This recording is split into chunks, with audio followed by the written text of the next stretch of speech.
Ma'am, step out of the vehicle. Now. The voice came sharp and loud through the tinted glass, cutting through the quiet hum of a suburban afternoon. Judge Evelyn Harper froze for a second, hands still resting calmly on the steering wheel of her gray Honda Accord. The man outside, Derek Vaughn, leaned closer, one hand on his belt, the other tapping the car window. His tone wasn't one of concern or procedure. It carried something darker, something personal. I said, "Step out," he repeated, his jaw tight, the word ma'am laced with disdain. Before going into this story, tell me, where are you watching from tonight? Drop it in the comments below. And if you believe in justice, if you believe stories like this deserve to be heard, make sure to subscribe to the channel and give me a like. It helps bring stories like Judge Evelyn Harper's to light. Now, let's go back to 3:07 p.m., when everything began. Evelyn Harper, 48 years old, federal judge and former prosecutor for Hartford County, arrived at the Westbridge Academy parking lot right on time. The fall sun hung low over the manicured lawns and polished SUVs. She parked in visitor spot number 8, the one marked for temporary pickups. Hanging from her rearview mirror was a laminated visitor pass. White letters, black border, Evelyn Harper, authorized for Maya Harper pickup, issued 3:00 p.m. It was official, signed by the school secretary, Mrs. Porter. Everything was by the book, as Evelyn always made sure it was, but across town, an automated alert had already been triggered. The school's new AI security system, installed under a $1.8 million annual contract, flagged her license plate as unregistered visitor activity. That alert went straight to the phone of Principal Lydia Langford, who was sitting in a meeting with the Parent Advisory Council. When she glanced down and saw Evelyn's name, something in her expression shifted. She remembered the last time she'd spoken to Evelyn, a legal hearing about school zoning policies where Evelyn's words, sharp and public, had embarrassed the district. Lydia didn't hesitate. She dialed 911. "There's a woman sitting in a car in the visitor lot," she said, steady but suggestive. "She's been asked to move and refuses.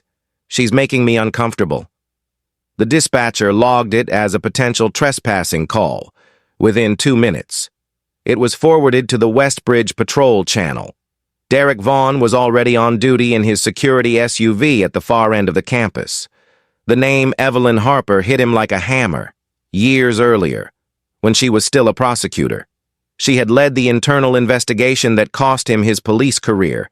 Excessive force, baton strike to the head, case dismissed. But his promotion lost. He'd never forgotten that face, or that voice. Calm, firm, and unafraid. Now, he grinned into the rearview mirror. "I'm responding," he said into the radio. "I know exactly who she is." At 3:15, the sun hit the chrome edge of Evelyn's side mirror just as the patrol SUV pulled in behind her. Derek stepped out, wearing the dark navy uniform of Westbridge Security, almost identical to a police officer's. His badge glinted under the light, but the nameplate, Vaughn, was the one Evelyn noticed. Her breath caught for a moment. It had been 12 years. He approached her car slowly, posture wide, tapping the hood as if marking territory, license and registration. He said, "You can't sit here." Evelyn turned her head, her tone professional and even. "This is a school pickup. My name's Evelyn Harper. The pass is right here." Derek leaned closer, scanning it. "Doesn't matter. The school didn't authorize you to stay on property." Her voice didn't waver. "Officer Vaughn, this pass was issued at 3:00 by Mrs. Porter.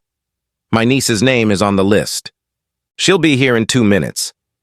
He smirked. "Funny. You sound just like you did back in that courtroom. Always sure you're the smartest one in the room." Evelyn didn't answer. She could feel where this was headed. Behind Derek. Another police cruiser rolled in, Officer Mia Ortiz, 29, still new to the force, stepped out. She recognized Evelyn immediately from televised cases. Her instinct told her something wasn't right, but she stayed silent, unsure how far to intervene. "Step out of the car," Derek repeated, now louder. His voice echoed off the glass windows of the school's administrative building. "You're trespassing on private property." "I'm here to pick up my niece," Evelyn replied, keeping her voice steady. "She's 10. Her name is Maya Harper. I have the authorization." Derek's lips curled slightly. "Not anymore. Principal said she never approved it. Looks like that paper isn't worth much now." Inside the main office, Lydia Langford stood by the window watching the scene unfold on her phone through the security feed. Her face remained neutral, but her pulse quickened when she saw a few parents stop and stare. Maya came running from the school gate just then, her backpack bouncing. Inhaler clipped to the side. "Aunt Evie!" she called out. But the sight of two officers and flashing lights froze her mid-step. Her breathing quickened.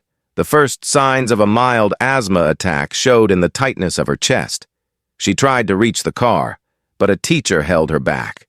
A parent, standing nearby with a phone, began recording. The video would later spread across Facebook and X, viewed over 15,000 times within 2 hours. Evelyn slowly stepped out of the car, her hands visible. Her tone remained calm. "Officer Ortiz, could you please confirm with Mrs. Porter that I was authorized for pickup?" But Derek cut in. "Don't give her orders. You're not in court now." "Judge." The word judge slipped out with venom. Mia looked up, surprised. Derek knew exactly who he was talking to. Evelyn didn't react, only glanced briefly at him with that same quiet authority she had in the courtroom years ago. The look of someone who had seen men like him try to intimidate her before.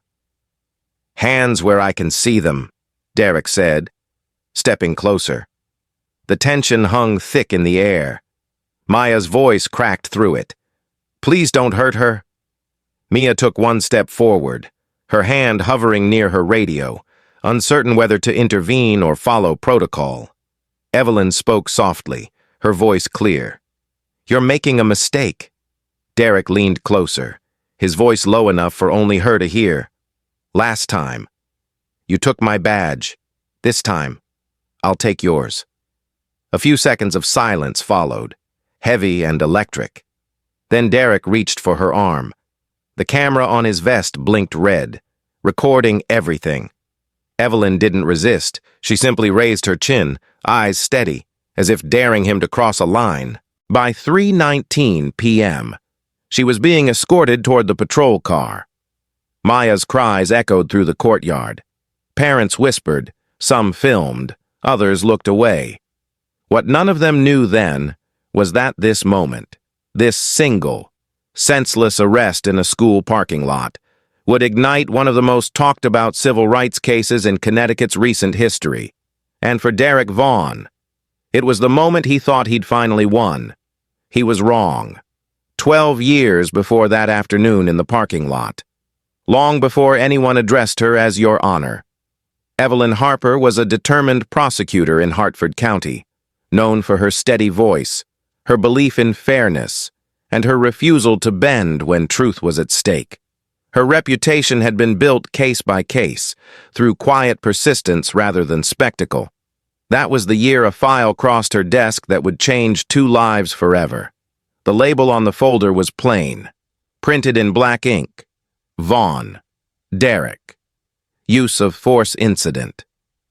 Inside were a few photographs, a short police report, and a shaky cell phone video that smelled faintly of cigarette smoke. It showed a young man on the ground, hands visible, crying out as a uniformed officer raised a baton one last time. Evelyn pressed pause, staring at that frozen image. The officer's face partly shadowed, but clear enough. She had seen that look before, the moment when authority became anger. The victim's name was Anthony Green, a 23-year-old college student pulled over for a broken taillight. The police department's internal report called it a justified escalation. Evelyn wasn't convinced. She'd spent too many years reading between the lines of those phrases. Justified often meant forgotten. She opened a new case file that night, writing on the first page in careful pen, "Review full evidence personally, Derek Vaughn." Then an officer with 12 years on the Hartford force, was known among his peers as by the book. But the stories were there. The rough arrests, the bruised suspects, the excessive reports quietly rewritten.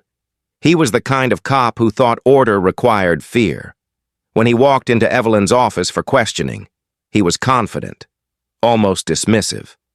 "You're wasting your time." "Counselor," he said, pulling up a chair without being asked. That kid was resisting. "You ever had someone spit in your face?" Evelyn looked him straight in the eye. "No.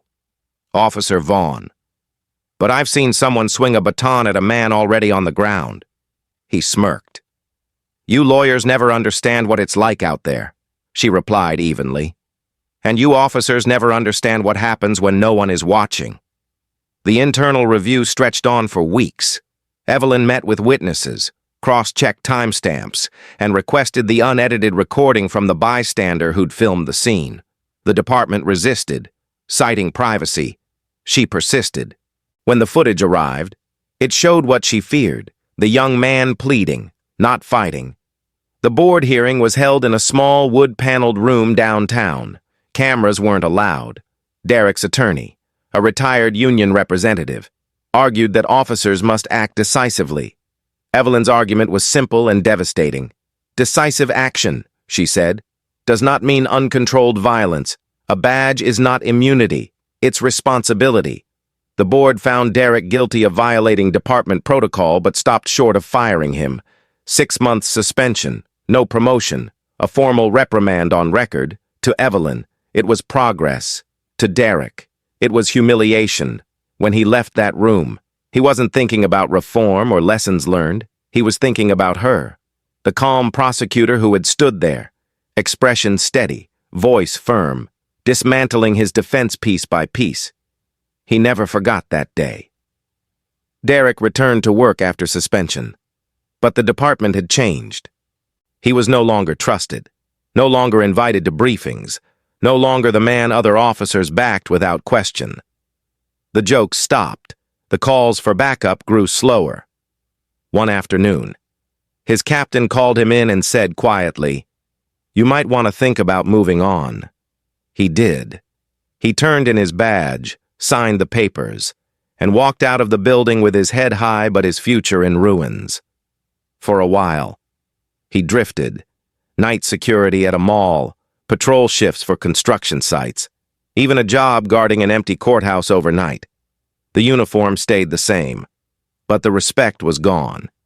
Every time he filled out a job application, he skipped the question about disciplinary history. And every time he looked in the mirror, he saw the face of the man who took it all away, not Anthony Green, but Evelyn Harper. Years later, when he applied to become head of campus security at Westbridge Academy, a private school known for its manicured lawns and six-figure tuition, he lied by omission. The principal, Lydia Langford, liked his experience. "We need someone with law enforcement discipline," she said during the interview. "Someone who can keep our parents comfortable."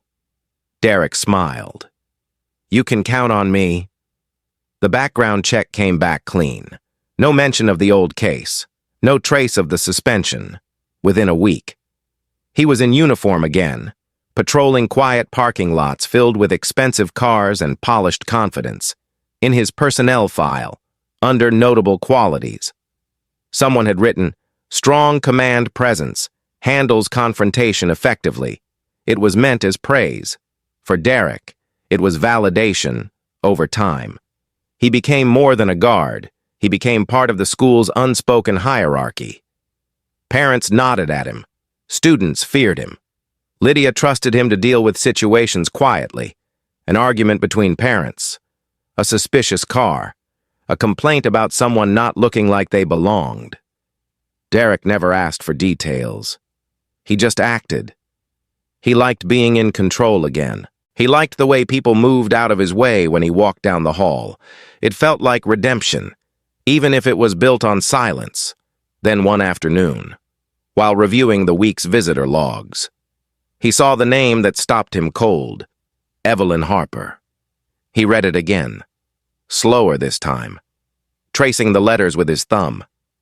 The pickup authorization listed Maya Harper, grade 4. His pulse began to rise. For a long moment, he just sat there staring at the page, feeling the old anger stir beneath the surface. The woman who had cost him everything, her name printed neatly on his list, as if fate had circled back. That night, he couldn't sleep. He replayed that disciplinary hearing in his mind, her calm tone, her refusal to look away, the way she made him feel small. He remembered how everyone in the room had listened to her, how she'd spoken like she owned the truth. And now she was walking, unknowingly, back into his reach. When Lydia mentioned the new AI license plate monitoring system the next morning, Derek saw opportunity. "It'll flag any unregistered vehicle," she said proudly. "We're tightening security for the safety of our students." Derek nodded, expression unreadable. "Good idea. We need to keep an eye on everyone." He didn't tell her what he was thinking, that the next time Evelyn Harper drove into his lot, he'd make sure the system did exactly what he wanted it to do. He told himself it wasn't revenge. It was procedure, just following rules, just doing his job. But deep down, he wanted her to feel that same loss of power, that same humiliation he'd carried all those years. He practiced it in his mind, the tone he'd use, the way he'd stand, how he'd call her ma'am with just enough edge to remind her who was in charge now. He didn't realize then that he was about to make the same mistake twice. Back then, he thought Evelyn Harper had ruined his life. The truth was simpler and crueler. He had done that to himself. But when her name flashed across that computer screen again, Derek didn't see justice. He saw unfinished business, and he convinced himself that this time, in that quiet school parking lot, he'd finally get even. "Step out of the car. You're trespassing." The words came from behind the glare of a security badge, cold and clipped, carrying the kind of authority that didn't invite questions. Evelyn Harper, seated in the driver's seat of her gray Honda Accord, turned slowly toward the sound. Her hands rested calmly on the steering wheel, fingers motionless, eyes forward. "Officer," she said evenly, "I have a visitor pass issued at 3 o'clock. It's right here on the mirror." Derek Vaughn leaned in close enough for her to see the pale scar above his right eyebrow. The same one she remembered from 12 years ago when he'd sat in a hearing room trying to explain why his baton had blood on it. He smirked. "Yeah, I see it. Thing is, the school says it's not valid anymore. So, let's not make this complicated." Before Evelyn could respond, a patrol car pulled in behind her, the afternoon light catching the blue stripe along its side. Officer Mia Ortiz stepped out, adjusting her belt, trying to read the situation. She was new to the force, still learning the delicate rhythm between law and instinct. She approached carefully, noting the visitor tag, the calm woman behind the wheel, and the tension in Derek's shoulders. "What's going on here?" she asked. Derek didn't look at her. "Trespasser," he said, "refused to move," when asked. Evelyn looked directly at Mia, her tone professional, restrained. "Officer Ortiz, my name is Evelyn Harper. I'm here to pick up my niece. I have written authorization signed by the school office. It's right there." Mia leaned in to see the pass hanging neatly from the mirror.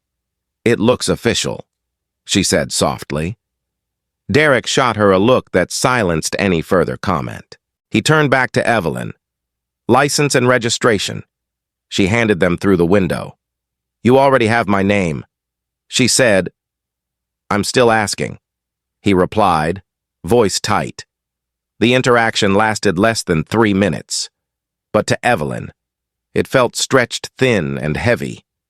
The air outside was still, filled with the faint sound of children laughing in the distance, recess winding down, a world unaware that a quiet confrontation was brewing just yards away. Inside the car, Evelyn's phone buzzed with a text from her sister Naomi. Running late from surgery. Thank you again for picking up Maya. Love you. Evelyn started typing back but stopped as Derek stepped closer, palm pressing against the door. Ma'am, he said, his tone shifting lower. Step out of the vehicle. Evelyn turned her head, her expression composed but firm. On what grounds? He leaned closer, his voice almost a whisper. On the grounds that I said so. Mia stiffened. Something about his tone didn't sound procedural. It sounded personal.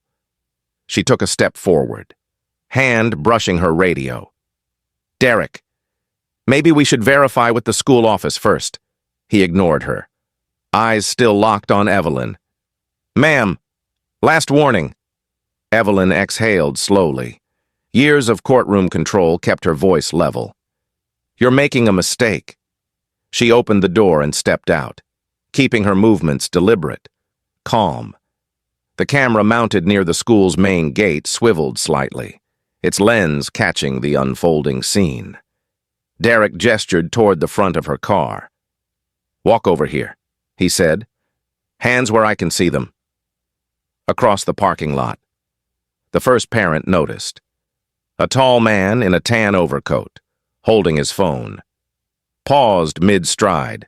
What's going on? He asked no one in particular. Then another parent joined, whispering. Someone lifted their phone and hit record. At that moment, the school bell rang. The sound of children's voices spilled into the courtyard. Maya Harper, 10 years old with a pink backpack and a head full of tight braids, spotted her aunt and waved. Aunt Evie, she shouted, her small feet quick against the pavement. But her smile faded when she saw the flashing lights and the officers' postures. The inhaler clipped to her backpack rattled as her breathing grew shallow. Aunt Evie, she called again, more desperate this time. Evelyn tried to speak, but Derek's hand moved up in warning. Stay where you are, he barked. The command wasn't meant for her, it was for the little girl. A teacher nearby placed a gentle hand on Maya's shoulder, but the girl tried to pull away. Her voice cracked. She didn't do anything. The sound drew more attention. More phones lifted. Within minutes, 5 different parents were filming from different angles. One of them, a woman named Jennifer Blake, uploaded it to the Westbridge Parents Connect Facebook group with the caption, Cops detaining a black woman at pickup? What's going on? The post began spreading almost instantly. Meanwhile, Evelyn stayed composed, her eyes locked on Derek. You can search my name if you'd like, she said, voice clear and steady. It's Judge Evelyn Harper, Federal Court, Hartford. She said it not as a boast, but as a fact, an attempt to bring the situation back to reality. But Derek's jaw only tightened. Yeah. I know exactly who you are, he muttered. Doesn't change a thing. The tension broke when he reached for her wrist. It wasn't violent, but it was unnecessary. Evelyn didn't resist, yet the sight of his hand gripping her arm sent a visible ripple through the watching crowd. A collective murmur spread. Mia's heart pounded. Derek, she said, her voice lower now. We should call this in properly. He turned sharply. I've got it handled. For Evelyn. The moment felt strangely familiar. The sharp smell of asphalt, the tone of command, the certainty of being misjudged. But unlike the people she had defended in court, she knew that silence could be power. Officer Ortiz, she said calmly, please make sure the body cameras are recording. Mia blinked. They're on, she confirmed. Derek's eyes flickered with irritation. Then came the small, heartbreaking sound of Maya coughing. The teacher holding her called out, She's having an asthma attack. Evelyn instinctively turned, breaking Derek's command to stay still. That was all he needed. That's it, he snapped. You're resisting! He pulled her hands behind her, metal cuffs clicking against her skin. Evelyn didn't speak. She just stared straight ahead, her expression unreadable. In the crowd, a parent gasped. "She didn't do anything!" someone shouted. A few others began arguing with Derek, but he ignored them. The situation was slipping from order into spectacle. Mia's radio crackled. Dispatch asking for a status report. But she hesitated, torn between loyalty and conscience. Within minutes, Evelyn was seated in the back of the patrol car. The flashing lights cast blue and red streaks across the pavement. Maya cried in her teacher's arms, trying to reach out toward the window. Evelyn met her gaze and gave the smallest nod, a silent reassurance that she'd be all right. But deep down, she knew this moment would not pass quietly.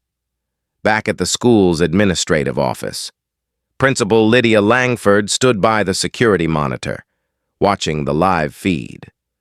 Her hand trembled slightly as she adjusted the volume, hearing Derek's voice echo through the speaker, trespassing, non-compliant. She closed the window on her computer before the footage could finish. When her phone buzzed a few minutes later, she already knew what it was. A text from a board member. "What's happening outside? People are filming." By 5:30 that evening, the first edited clip of the encounter had made its way to Twitter, retweeted by local activists and journalists. The caption read, "Black judge wrongfully detained at private school pickup in Westbridge.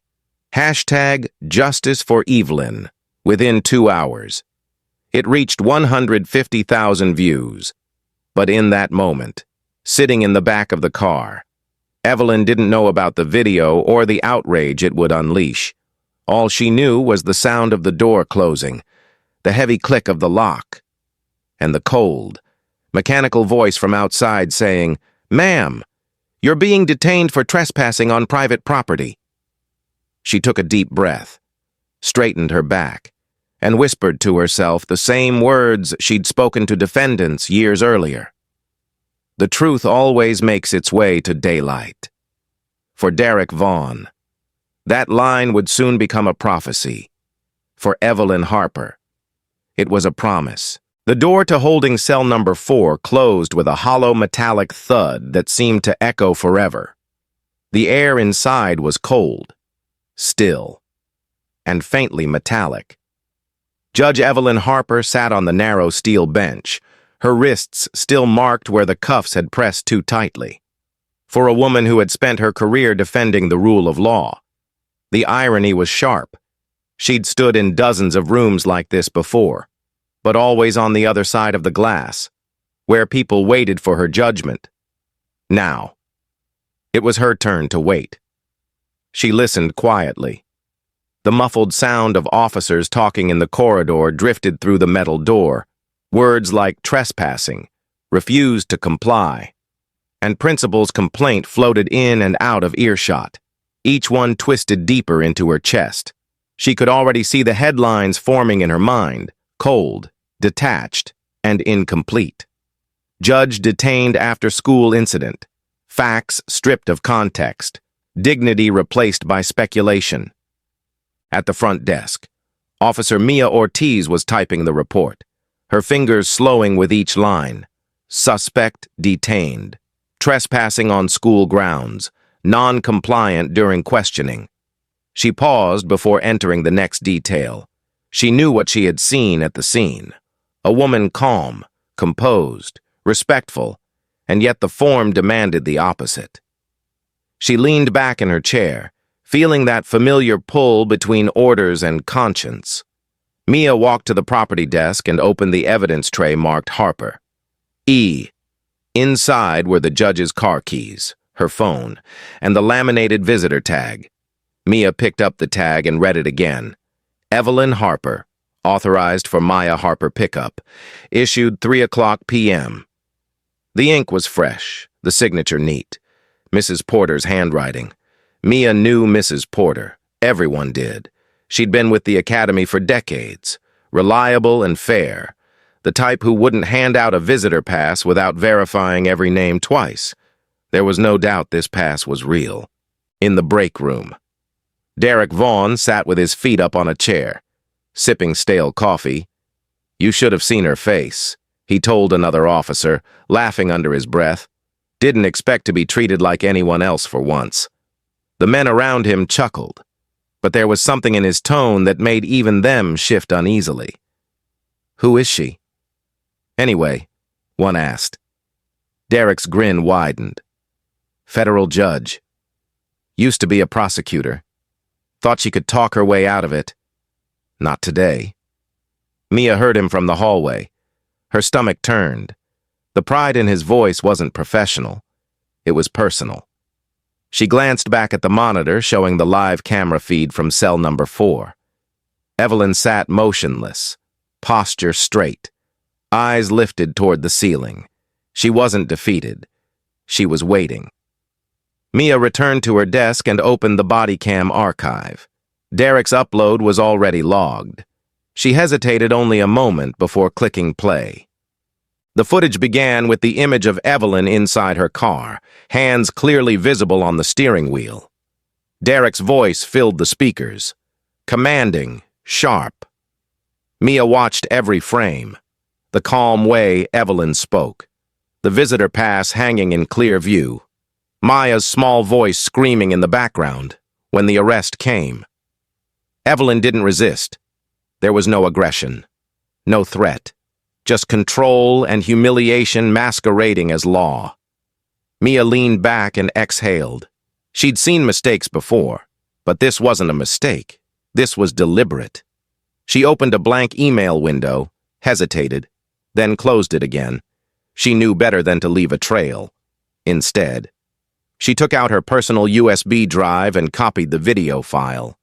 Then she made a second copy of the visitor pass scan. It wasn't defiance. It was insurance. If the department tried to bury the truth, someone would need to have it.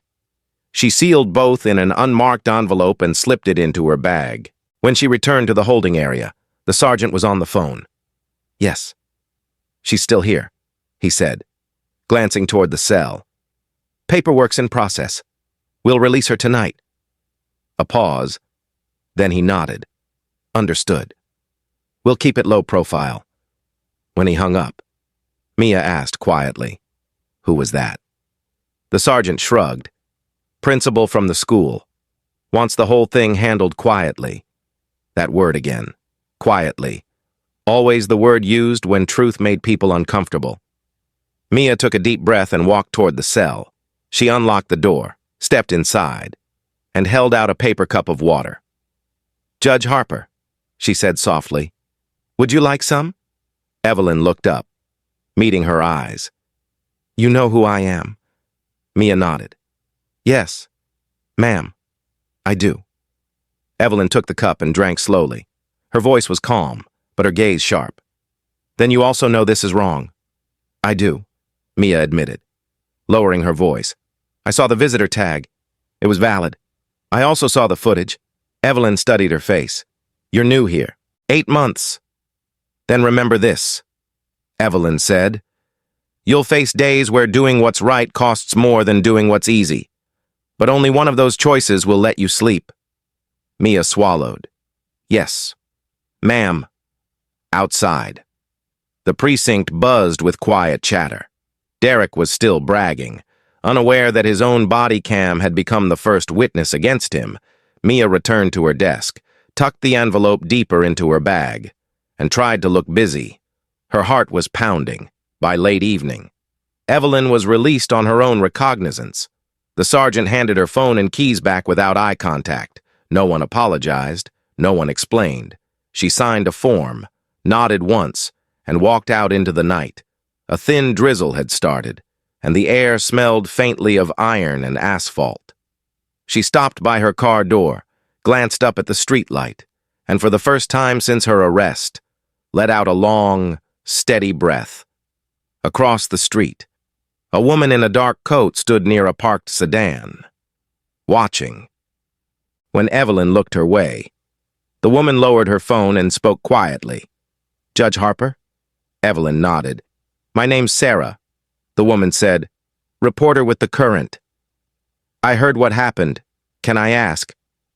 Off the record, are you planning to fight this?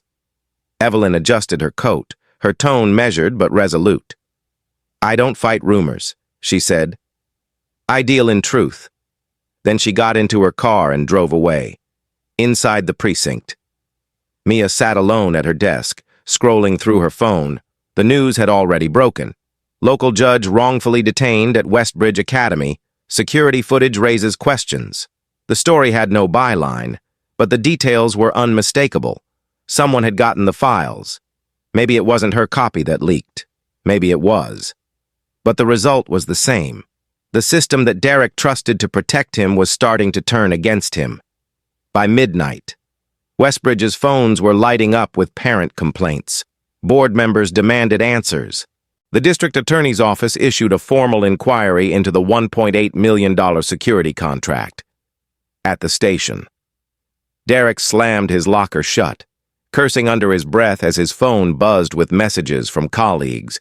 The confident smirk he wore earlier was gone. Meanwhile, in cell number 4, the surveillance camera caught its last image of the night before the feed reset for morning.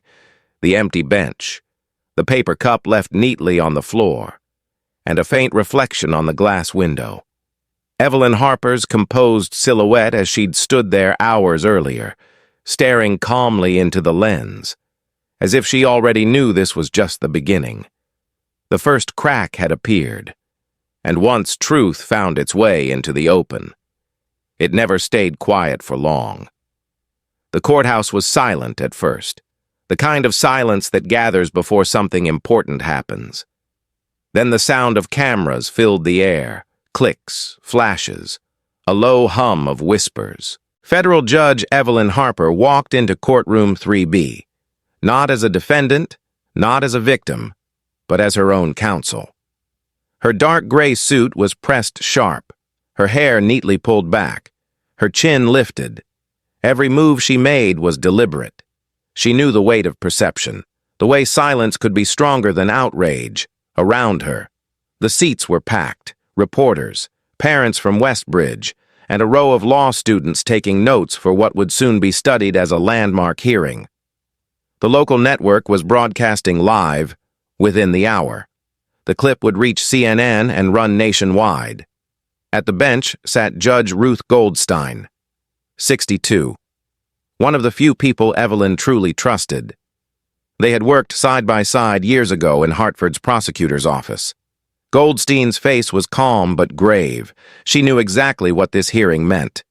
The room held its breath as she said, "This court is now in session for the matter of State versus Evelyn Harper." Evelyn didn't flinch at the sound of her own name being read like that. She simply folded her hands and said, "Ready, Your Honor." The state prosecutor, a young man named Daniel Royce, began his opening statement. His tone was careful, rehearsed. "Your Honor, the defendant was detained on the grounds of Westbridge Academy for failure to comply with a lawful order. Our position is that school authorities, including the principal and security staff, acted within policy." He spoke confidently, but the unease in his voice betrayed that he knew what was coming. The story had already begun to crumble in the court of public opinion. Evelyn stood and moved to the podium. Her tone was measured, her diction flawless. "Your Honor, the prosecution's narrative rests on the claim that I was trespassing. Yet here is the document issued by the school itself." She held up the laminated visitor pass. Visible to every camera, the court officer passed copies to the jury box. This authorization was signed by Mrs. Margaret Porter at 3 o'clock. The 911 call was placed at 3:04. That's 4 minutes later, which raises one question. Who decided that I no longer belonged there? The room stirred. Judge Goldstein leaned forward slightly. "Counselor, continue." Evelyn walked slowly toward the evidence screen. "Your Honor, I would like to submit video footage obtained from the responding officer's body camera." Royce objected. Claiming improper procedure, Goldstein overruled, "Proceed." The video played on the large screen, the sound filling the courtroom. Derek Vaughn's voice echoed, sharp and dismissive. "Step out of the car." "You're trespassing." Then Evelyn's calm response. "I have authorization. The pass is on the mirror." The next moments played in silence. Derek grabbing her arm. The small voice of Maya crying in the distance. The collective gasp from parents in the background. When the clip ended, the courtroom was utterly still. Even Royce couldn't look up from his notes. Evelyn turned toward the bench. "Your Honor, this is not about a misunderstanding. This is about a man using a badge, any badge, to settle a personal score. 12 years ago, I prosecuted Mr. Vaughn for excessive force. He lost his position. He later found employment with a private firm contracted by Westbridge Academy. That firm, Your Honor, receives $1.8 million a year, 6 times the average rate for comparable schools in Connecticut." Gasps rippled through the crowd. Reporters' pens scratched furiously. Judge Goldstein held up a hand to quiet the room. "Order." "Please," Evelyn continued, her voice steady. "That contract was approved by Principal Lydia Langford, who made the 911 call within minutes of my arrival. I have reason to believe the security firm's funding was tied to undisclosed administrative incentives. I will be submitting those invoices to the court for review." At that moment, the doors opened quietly at the back. Mrs. Porter stepped inside, clutching her purse. She looked nervous but determined. Goldstein recognized her name from the witness list and called her forward. The woman's hands trembled slightly as she was sworn in. Evelyn approached gently. "Mrs. Porter, can you tell the court when this visitor pass was issued?" 3 o'clock sharp, Porter said, her voice soft but clear. Judge Harper called ahead. I verified her name and her niece's pickup authorization. I handed her the pass myself. "And did anyone instruct you to revoke that authorization?" Mrs. Porter shook her head. "No, ma'am. Not until after she was already detained." "Who instructed you then?" She hesitated, then said quietly, "Principal Langford. She told me to delete the record from the logbook." The courtroom erupted in noise. Goldstein's gavel came down hard. "Order!" she demanded. Cameras zoomed in on Porter's tearful face. Evelyn returned to her seat, calm but resolute. She had learned long ago that when the truth arrived, it didn't need to shout. Derek Vaughn took the stand next. He walked stiffly, his jaw set, his uniform neatly pressed as if appearance could still protect him. His attorney whispered something, but Derek ignored it. When asked to recount the incident, his answers were curt. She refused to leave the property. He said, she became argumentative. I followed procedure. Evelyn stood for cross-examination, her voice cool and steady. "Mr. Vaughn, do you recall being investigated for use of force 12 years ago?" His lawyer objected. But Goldstein overruled again. "He may answer." Derek's face tightened. "That's irrelevant." "Perhaps. But tell the court, did you recognize me when you approached my vehicle?" A pause. "Yes." "And did that recognition affect your judgment?" He glared at her. "No." Evelyn held his gaze. "You told me, quote, last time, you took my badge. This time, I'll take yours." "Is that accurate?" the courtroom murmured again. Derek's silence was answer enough. Goldstein leaned back, her expression unreadable. "This court finds insufficient evidence to support the charge of trespassing. The defendant is hereby cleared of all allegations. Furthermore, the court orders an internal review of the Westbridge security contract and the conduct of Officer Vaughn and Principal Langford."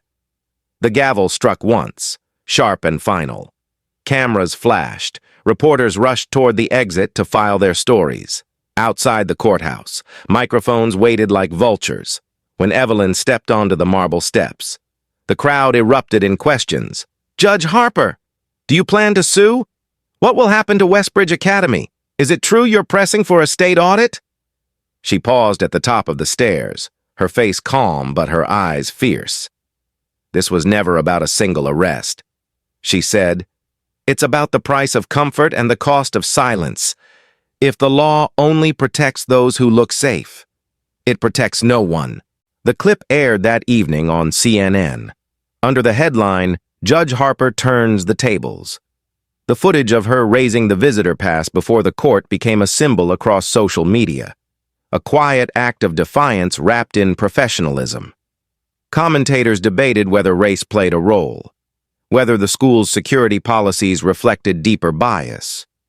Parents flooded Westbridge Academy's voicemail demanding answers.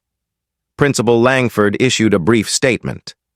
"Our priority is always student safety. We followed protocol, but the damage was done." By the end of the week, the Connecticut Board of Education announced a full investigation into the Academy's private security expenditures. Derek was placed on unpaid suspension pending review.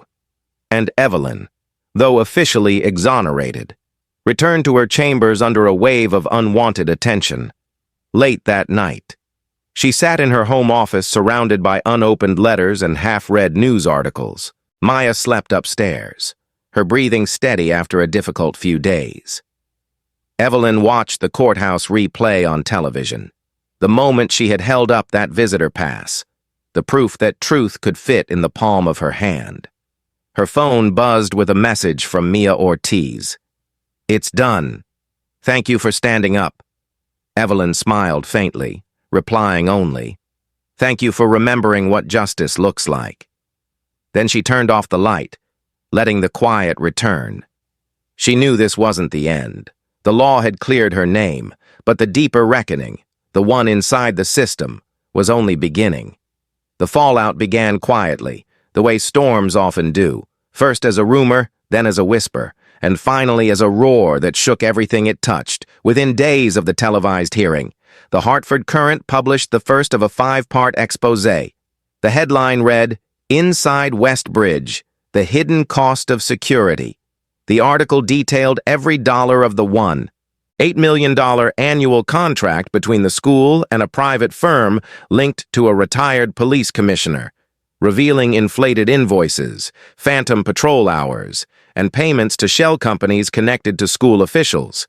It was the kind of corruption Evelyn Harper had spent her life prosecuting, now dragged into daylight by the very incident meant to humiliate her. As the story spread, Westbridge Academy, once a symbol of privilege and prestige, became the center of a moral reckoning. Parents who had prided themselves on their school's reputation now gathered outside its gates demanding resignations. Television crews filled the sidewalks, and handmade signs lined the iron fence. "Our children deserve safety, not scandal," inside the school. Principal Lydia Langford's office turned into a fortress. She stopped answering calls, spoke only through a PR consultant, and issued a carefully worded statement calling the incident deeply regrettable, but insisting that all security measures were followed in good faith.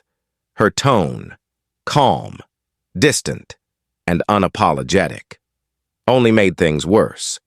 Teachers whispered about her days being numbered, parents formed committees, anonymous letters began circulating among staff, detailing years of mismanagement and favoritism. Within 3 weeks, Langford submitted her resignation for personal reasons, walking away with 6 months severance pay. The board announced a leadership transition, but everyone knew it was a polite cover for disgrace. As for Derek Vaughn, his downfall came slower but hit harder. He was placed on unpaid leave pending the state's internal investigation. When he showed up at the police union office seeking representation, no one wanted to take his call. He sat in his car outside the precinct, staring at his reflection in the rearview mirror. The same eyes that once looked down at Evelyn Harper through a rolled-down window, now staring back hollow and uncertain. The footage from his body camera had become public record. It played nightly on television, dissected frame by legal analysts. Each pause, each word, each gesture became evidence of intent. The smirk he'd worn when he said, "Last time, you took my badge. This time, I'll take yours," was replayed endlessly, his career unraveling one broadcast at a time. The toll, however, extended far beyond the adults involved. 10-year-old Maya Harper, The bright child at the center of the storm faced her own kind of trial. Her classmates had seen the video, or pieces of it, online. Some whispered cruel things at recess. Others avoided her altogether. A few repeated their parents' words. "That's the girl whose aunt got arrested." One day, after coming home in tears, she asked Evelyn, "Why do they hate us when we didn't do anything wrong?" Evelyn knelt beside her, choosing each word carefully. "Because sometimes the truth scares people," she said, "but scared people can learn." Still, the bullying took its toll. Maya began meeting with a school counselor twice a week. The sessions helped, but the innocence in her voice had faded, replaced by questions Evelyn wished no child had to ask. Meanwhile, the investigation widened. The state auditor's office found that at least 9 other private schools in the county had similar inflated security contracts. The discovery triggered what newspapers called the Westbridge Ripple. Hearings were scheduled, subpoenas issued, and one official resigned before being charged with fraud. The reforms Evelyn had quietly championed for years were suddenly front-page news, her name now attached to something much larger than one wrongful arrest. Still, the personal cost was steep. Her court schedule shrank under security review. Protesters sometimes gathered outside her hearings, some in support, others accusing her of playing the victim. Late-night talk shows debated whether she had been targeted or had provoked the confrontation. The noise around her grew so loud that silence became her refuge. She spent evenings at home, reading to Maya, watering the small garden behind her brick colonial house, reminding herself that stillness could also be strength. In the midst of it all, Sarah Kim's investigative series reached its final installment, titled Power, Privilege, and the Price of Fear. The article opened with a line that would later be quoted in legislative hearings: "When safety becomes profit, justice becomes optional." The series won regional awards and sparked a statewide audit of school security practices. Officer Mia Ortiz, the patrol officer whose conscience started it all, was quietly promoted to sergeant. She never spoke publicly about her role, but received a handwritten note from Evelyn that read simply, "Integrity is rarely loud. Thank you for choosing it anyway." By the end of the year, Westbridge Academy's gleaming hallways no longer echoed with the same confidence. The banners of achievement hanging above the lockers had faded under public scrutiny. Some teachers left. Unable to handle the attention, the new interim principal announced that all security personnel would now wear body cameras and report directly to the board, not to outside firms. Every quarter, footage and contracts would be independently audited. For many, it was a bureaucratic fix. For Evelyn, it was a small step in the long climb toward accountability. At home, she carried the quiet weight of what the ordeal had cost her family. Naomi, her sister, blamed herself for asking Evelyn to pick up Maya that day. "If I'd left surgery earlier," she said once, her voice breaking. Evelyn stopped her gently. "If it hadn't been that day, it would have been another." You can't schedule prejudice. They both knew it was true. The world had simply chosen its moment to expose itself. One afternoon, months later, Evelyn returned to Westbridge Academy for the first time since the incident. Not as a visitor, but as a speaker. The school's new board invited her to address parents and staff about ethics and equality. She stood at the same spot where Derek had once ordered her out of her car. The parking lines had been repainted, the cameras replaced, but the memory remained vivid. She looked at the small crowd gathered, some apologetic, some defensive, most unsure, and began softly, "Justice doesn't start in courtrooms." She said, "It starts in parking lots, classrooms, and offices. Anywhere someone decides that rules apply to everyone, not just the comfortable." The audience stayed silent, but in that silence, she felt something shift that night as she tucked Maya into bed. The girl asked, "Are they good people now?" Evelyn smiled faintly. "Some are learning to be," she said. "That's enough for now." Outside, the wind carried faint echoes through the quiet streets of Westbridge. The scandal had cost careers, exposed corruption, and scarred reputations. But it had also planted something new. The system had bled. Yes, but through that wound, truth had finally found its way in. 3 years passed, but the memory of that afternoon in the parking lot never really left Judge Evelyn Harper. The headlines faded, the cameras turned elsewhere, and the town of Westbridge, with its quiet streets and manicured lawns, tried to pretend it had all been a bad dream. Yet the world had changed in ways no one could undo. The Westbridge Academy scandal had led to sweeping reforms across Connecticut. Every private school now required quarterly audits of its security policies. Every contract above $1 million made public record. The law Evelyn helped inspire even bore her name informally in the press, the Harper Protocol. But she never spoke of it that way. Justice isn't about names, she told her clerks. It's about habits. And that had become her life's work, not grand victories, but the daily act of insisting that truth still mattered. At 51, Evelyn had learned to measure peace in small things. The sound of Maya's laughter on Saturday mornings, the quiet rhythm of her sister Naomi's voice calling from the hospital after another long shift, the way sunlight touched the old red brick house on Elmwood Lane, the one she'd fought so hard to keep when the media storm was at its worst. From the outside, her life seemed settled again, steady, ordinary. But there were still reminders. Some days, when she drove past the Westbridge exit on the highway, she'd glance at the sign and feel that brief tightening in her chest, a memory that no verdict could erase. Maya, now 13, had grown taller and quieter, her once boundless curiosity replaced by a quiet wisdom no child should have to earn. The bullying had stopped long ago, but the shadow it cast lingered.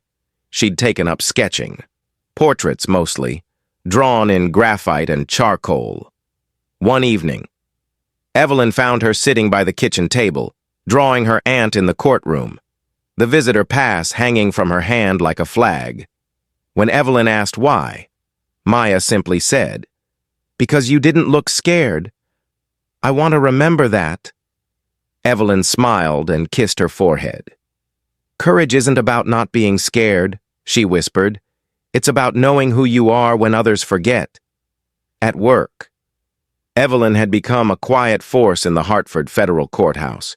Her rulings were precise, often cited in cases involving abuse of authority and civil misconduct. She spoke rarely in interviews but mentored young attorneys, many of them women and minorities, reminding them that justice wasn't a ladder to climb, but a circle to keep expanding. Colleagues respected her more than ever. Even those who once whispered that she'd brought the trouble on herself had come to admire her resilience. She never raised her voice, never carried bitterness. But everyone who faced her in court understood. She saw everything. On a mild autumn afternoon, as the last golden leaves drifted across her front lawn, a plain white envelope arrived in her mailbox. No return address, no postmark, just her name. Evelyn Harper, written in neat block letters.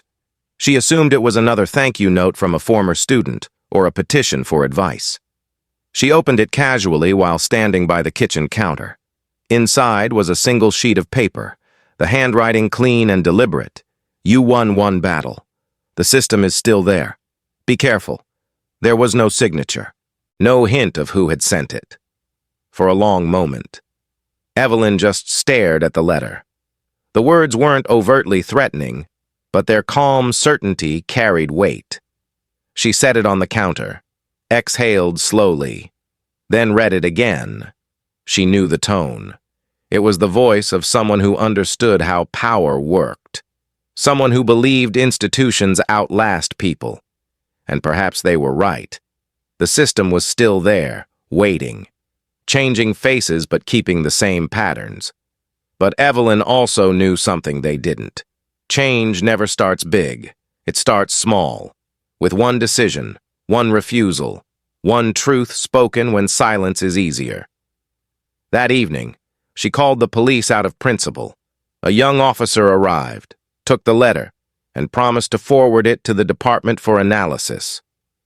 Evelyn thanked him and knew she'd never hear about it again. After he left, she sat by the window, watching the neighborhood settle into its evening quiet. Streetlights flickered on. Somewhere, a dog barked. Maya was upstairs finishing her homework. The faint sound of a pencil scratching paper.